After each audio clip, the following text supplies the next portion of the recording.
continues across Iraq as Sunni militants push toward Baghdad in their quest to seize large pieces of territory. Iraqis living in San Diego are watching the developments closely, worried about family members who are forced to leave their homes. CBS News 8's Dominic Garcia is live at Balboa Park with reaction from the local Chaldean community. Dominic? Well, Carlo, today we met with two members of the Chaldean community, and they are not optimistic about that situation in Iraq. Actually, one of them is a local business leader who personally voiced his concern to the president last month. Watching the news is almost unbearable for Hana Madi. Still, he can't turn it off. It's very hard, just like seeing your own people like die in front of you. Madi is a Chaldean, or Iraqi Christian, who moved to the U.S. at age 15 and still has many relatives in Iraq.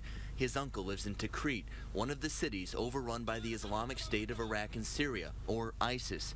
He hasn't heard from them in 3 days. Every day they come on people more and more and more and more, like, this is not fair. It's just a disaster. Mark Arabo is also a Chaldean and the president of the Neighborhood Market Association, which represents many Iraqi-owned stores in San Diego. We asked him what he'd like to see the U.S. do. We're hoping that the United States, with like-minded nations, will lead from behind and support a mass exodus of all Christians and minorities to resettle in other regions. He says that is the only solution when it comes to protecting Iraqi Christians.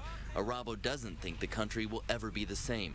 A month ago, he met with President Obama and told him his concerns. He said, well, any country that doesn't protect minorities will not be a friend of the United States. So it was a general statement answer. So far, the U.S. hasn't made any big decisions, making it that much more agonizing for people like Hana. I would love, like, everybody just pray for them and then tell everybody, like, they can be safe over there. Now, Mark Arabo went on to say that every day he's getting calls from worried Iraqis here in San Diego, and obviously he expects that number to go up. Carlo?